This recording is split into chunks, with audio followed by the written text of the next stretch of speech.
I know how that goes. I have my own. We're back again for another episode of Talking Bibles with my buddy David Lee Brown and his little friend Nathaniel, aka Dale Earnhardt Jr., aka the Moustache. Hey, David, how you doing, buddy? Pretty amazing. How are you?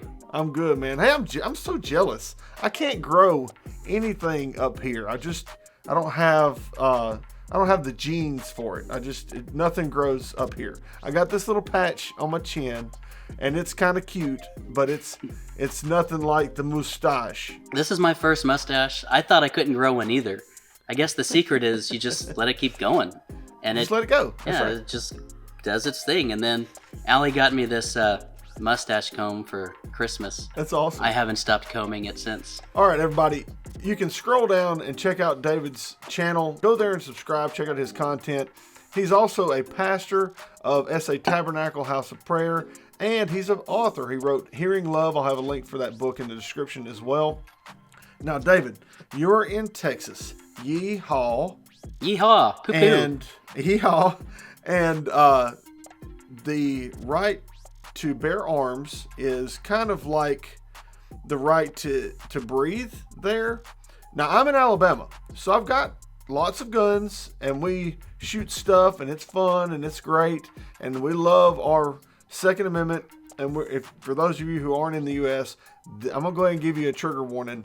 This episode probably going to offend you, so either you're going to have to click off or stay tuned or whatever you want to do. I'll have everything time-stamped on the timeline bar below, so you can go, if you don't want to hear about us talk about guns, then you can go to maybe the next topic, or you can go to the next episode, or whatever you want to do.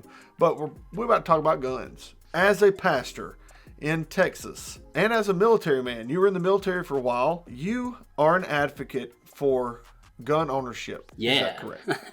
Yeah. Yeah. Can you kind of give me your take on firearms ownership as a Christian and as a pastor? I only have mine to protect the poor and the needy, the orphan and the widow, my family, and defend the defenseless. And so they're not here to commit crimes. They're here to stop them and protect the victims. And they're fun to poke holes in paper. Yeah, that's what I was about to say. And they're fun. They are fun. Can you tell me about defense? Like personal defense in the church? Are you a proponent of open carry, or do you open carry in the pulpit? We don't open carry. That's not like that's more of a tactical decision to me. Yeah. If you're open carrying, to me, in my mind, like open carry equals you're on a mission to do a thing. Conceal carry is more self-defense, and so honestly, I carry everywhere I go. I'm concealing in the pulpit, and we have many that conceal carry in our church. I think the biggest thing we watch out for is all the people who carry in the church, just knowing like, hey, let's not have any crossfire issues. So if we have a bad guy that walks in the middle, we all just have like our Mexican standoff or whatever. But very responsible with it. A gun is a serious thing. You want to carry it with confidence, but you don't want to be cocky with it. You want to always, you never want to lose respect for it. And so it's like the same philosophy I have with power tools. Like, I want to operate this with confidence, but I don't want to lose respect for it. If you're not going to know your gun in and out, then you have really no business carrying one. If you don't know how to operate it, it'd be more dangerous probably for you to carry one. And so my gun philosophy is actually different than my Bible philosophy. I want like the gun that I have history with, that I know the trigger pull. I know how this thing shoots. I know how it operates. I know what causes it to malfunction. I know how to clear it. So I don't have very many guns, but I have enough. I have enough. And for those of you who are not in the U.S. and that might not be in Texas or Alabama, when we say we don't have a lot of guns, we still got a lot of guns by your comparison. So, David says he doesn't have a lot of guns, but I'm sure he's got enough guns to fill both hands. So when we talk about defense in the pulpit, defense at church, now there have been several occasions where possible atrocities have been averted by someone carrying concealed carry or open carry in public places. And I mean, there's been videos of, a potential church shooter coming in and getting dealt with, and at least scare them away or end the threat at that point. We've had a few recent shootings, and I feel like Texas has been more in the news for church shootings recently than other states. There's been others that have happened, but I feel like we've had, the Sutherland Springs incident. We had the one where the FBI agent or the ex-FBI guy pulled on the active shooter in the church. Just recently had another shooting. That wasn't someone going in, though. That was a little bit different situation. But there was one guy that escaped and went into the church, and the pastor pulled on him, but the guy took the gun from the pastor, right? Yeah, and so that's where training and carrying with confidence comes in, because the guy took the pastor's gun and used it against him. And so just weapons retention, going through self-defense classes, because it's not good enough just to carry a gun and know a little bit about it. So when I was in the military, I spent most of my time on a SWAT team for the missiles that we have up in Montana. And so I just carry that naturally. And so that's one of the things, like with my friends who get guns or people that carry in our congregation, is just making sure we're carrying with a good understanding. And so I feel like, crimes are still going to happen, but I'm thankful for the laws here. Because it definitely is a restraint upon the lawless heart, because I think you'd see a lot more. And like you see in other countries that ban them, I mean, the bad guys are going to find a way. Rocks, knives, Vehicles, we've been at this throughout history. And so relating this topic to our Bible community, that most people are going to be watching this, we'll sometimes see pictures of firearms with Bibles. That's a major trigger point for a lot of folks. They really don't like to see the Bible with a firearm, kind of relating that pacifist spirit of God's word with, sometimes a gun might have an aggressive feel. Honestly, I'm personally a little bit weary of those pictures. I have pictures, like very few, that I've shared of my guns, but with no serial number showing. They're not with my Bible. I don't know. That just seems like, honestly, it does seem like an odd mix to me, even though I am a gun person. The heart of the Bible should be reflected in the cross, even though I do carry it, like I'm carrying right now. But again, those pictures seem like, I don't know, they just distasteful, to say the least, I guess. I get the message that people are trying to send, and I usually agree with you, but I kind of believe more in the pursue peace with all men, as far as it depends on you. That's just one of those situations. And again, it just seems to contradict the message of the Bible. But then, like with the total pacifist view, like I wouldn't, I'm not there either. And I know sometimes we hide behind the Romans 13. Exploring Romans 13, the governing authorities are put in place, and the authority structure is a good structure put there by God. And its divine sovereign purpose is to protect the innocent. Well, when you don't have that, and you have a government that skirts its divine purpose with which it was created, and you have governments that protect the evildoer, and they begin to punish the righteous in the land, I think we have several biblical historical precedents of what the people of God are asked to do. I'll hear from guys that don't carry, like when they find out that I carry, they're like, well, I just want to trust God. I'm like, well, I trust God too, but you go back to the story of Nehemiah when they were rebuilding the walls and they were surrounded by their enemies. They gathered together to pray. They asked the Lord for protection and vindication. They trusted the Lord to watch over them. At the same time, they're building with a sword on their thigh. And so just the mere existence of a weapon or having the weapon on you is not in any way a contradiction, according to that biblical precedent, to trusting in the Lord. Like, I trust in the Lord, and I also have my gun. Like, I don't want to use it. I just hope all I do with it my whole life is target practice. But it is there to protect when I need to protect. I personally have an appreciation for the Second Amendment and the ability to protect my land, my family, my rights with a firearm. Mm-hmm. I use that right, and I promise you I have no qualms about protection. But when we're talking about taking pictures of those together, it's kind of like how you related concealed carry with open carry. Concealed carry is, it's not like I'm going to brag, I got this, look at me. But when you take a picture of it and post them, it's more of an open carry symbol. It's like, by the way, everyone, I will do you harm. And I know that hopefully that's not the heart of some Christians that are posting these things. I feel the same way, that you should pursue peace. I don't like the attitude that kind of invites violence. And maybe that's just an imperception on my part, but just based on my own personal kind of first glance, it feels aggressive. It feels like it's I dare you to do something, Yeah. And I don't think that should be the attitude of Christians. Yeah. I think we should pursue peace. All right, so I know you're not Reformed, and I am, but one story is about a missionary named Jim Elliot that I love. Now, regarding his pacifism, they ask him, are you going to take firearms to protect yourselves? Because these people are going to kill you. And I loved his response. He was killed, by the way.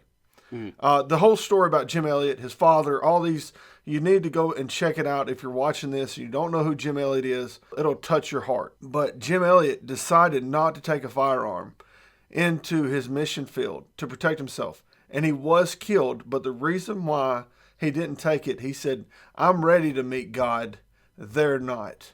If you don't know who Jim Elliot is, search it, Google it. It'll change your life. The way you see unbelievers, the way you see other people, it's just a motivation. It's an inspiration. So I just wanted to kind of throw that out there, that I'm kind of in the same boat with you. I believe in the right to bear arms. I believe to defend yourself, but I also don't feel like that should be something that is flaunted or projected almost like a threat or a dare. Then again, I do know some people who post pictures of Bibles and guns together that are wonderful Christians, and they love the Lord and they love their rights as Americans or whatever country they're from. I know that it's not the heart. It's just my own personal perception of what that means for posting Bibles and guns together. I know most folks that I know who would do that, and I have friends that share those pictures, or even just share pictures of their guns and then their Bibles. Like I do that, and I don't think it's a threat. It's more of a hobby. I kind of marvel at the internet and social media, and even just the opportunity to review Bibles and stuff on YouTube, because I feel like we're all like kindergartners that never grew past show and tell, and it's like, we get to do show and tell every day. That's right. And so I feel like funny. It comes from more of the hobby and just things that I like type mindset. I don't really know anyone, and I'm sure they're out there. I just don't know the people that would post that as a threat. But I know people that do not have that as a hobby can see that as a hostile thing. I was thinking about actually doing a video titled "Preacher Packing in the Pulpit" and kind of getting into some of this, but I've stayed away from it. Well, please do. All right, you pushed me.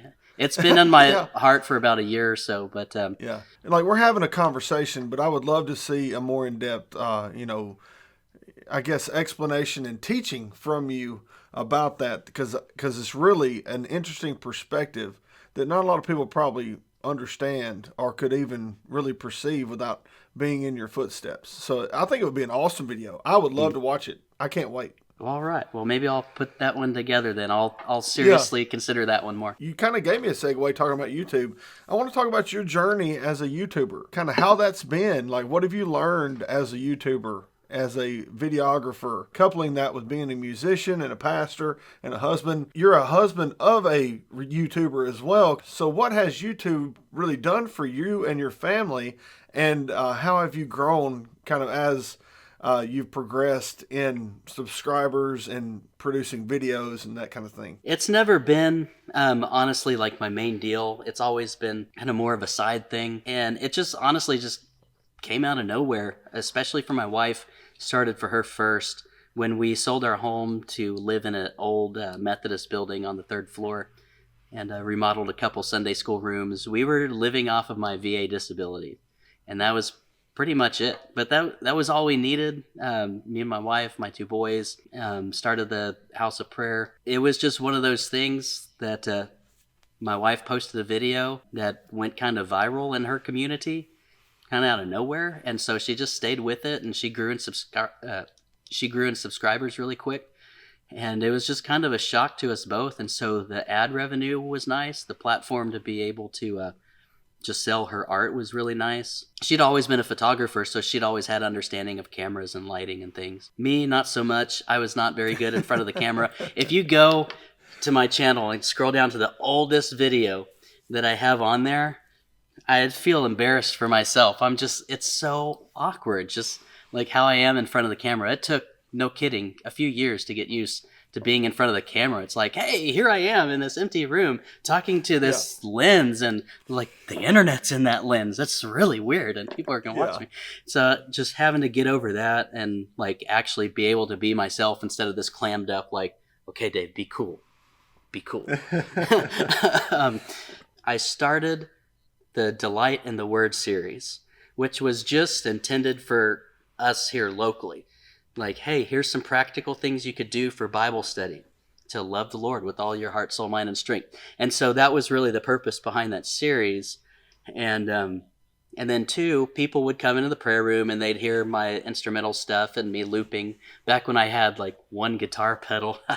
And they're like, hey, man, did you record that or anything? I'm like, no. And people locally were just wanting to have those loops for their own Bible study time. So I started uploading some of my first guitar loops from the prayer room. People started listening to that. And then when I did the Quality Bible Publishers video, that was more of like the adult show and tell thing. Like, here's all my awesome Bibles. I had never intended to be like a Bible reviewer, although I did have a lot of Bible editions. After that video, the channel really began to just grow more steadily. I'm like, whoa, babe, I got like 100 subscribers and 25 people watched this video. And I'm like, I think there might be something here. And she's like 20 something thousand subscribers. So she's like, yeah, that's cute. Good job. You shouldn't waste your time on that. But the reason I got more into reviewing Bibles on YouTube, I love the Bible design blog so much. I felt like he wasn't posting as much as he had been. And then the other Bible reviews that I would find online were just tabletop reviews and maybe like a cell phone, like the guy getting a cell phone. And he's like, all right, I just got this Bible in and these pages are awesome and look at this cover. Not to dog those. I think they're great. And I still watch those, but I wanted like a little bit more like, okay, I want to see more like detail. Felt like comparing it size-wise to other Bibles and typeface and stuff, and then just that Bible design blog type videography. Felt like, man, if I could do that, I feel like the Bible reviews might have something here. Yeah, and the Bible reviews are still like the highest viewed videos on the channel. And so I like Bible reviews. I like adult show and tell, and it keeps the channel growing because I say a lot of things that a lot of people unsubscribe to me for. Like, my channel's been like a big revolving door. They'll like come in, and mostly Reformed guys love the Bible. Don't have a lot of charismatic guys that really, really love the Bible that much. A few of them do, but it's not the culture. And so I get mostly Reformed guys that are like, oh, this guy does Bible reviews. And then they'll see like the video, like my journey out of Calvinism. Like, what? Heretic. Your videos have so much personality and so much care. Like, you can tell. I love that you were one of the first ones before Jason started doing it. One of the first ones that really put yourself on camera. And you had like such a genuine quality about your videos, and I really wanted to commend you. I was a fan from then and through now. I love you, buddy. But it is time for another lightning round. All right. So are you ready? Yeah. Most improved publisher. I think that's Steadfast. Okay, I get with that. Best overall publisher. Skylar. Yeah. They do some good stuff now. Have you seen the new Traveris? I have not seen one in person. I haven't either. If they do it in New American Standard, I might get it. Or if they do it in the CSB, I'll probably pick that up. Favorite leather? Are you a calfskin guy or are you a goatskin guy? I think I know the answer. What do you think it is? Goatskin. Yes. It's just it's soft, but the right calf skin's good. Like I don't know how to answer that one, honestly. Maybe goat skin would be the right answer, but I feel like variety. I think calf skin with a really good grain, like, and I've mentioned this before, the North American calf skin, on the old Lockman editions and Crossway editions, I love that calf skin. Now, just bland, super soft, flat, you can't even really see the grain on, type of calf skin they use today. Not a huge fan. I'd rather have something that has some character to it, personally. Yeah. Time Traveler David would go where and when? Oh, man. Honestly, I'd really like to peek in on the Levites in the Tabernacle of David. Wow. That's a good answer. I like that. Because I feel like if I could see what they saw, I could still see the cross. I could see the Melchizedek priesthood coronation. I can see so much stuff. Oh, that'd be awesome. Favorite fiction book or series? Do you read much fiction? No. No? Okay. Well, then what are you reading at this point? The early church fathers. I'm going through Clement's letter right now. Oh my goodness, you got the 38 volume? Yes. Oh my goodness gracious, y'all. That is awesome. I actually had that, and I read through a lot of them, and I actually gave it to my pastor, and he's enjoying it now. So that's an amazing set. That 38 volume set is awesome. Yeah, it was a gift from a library here in San Antonio.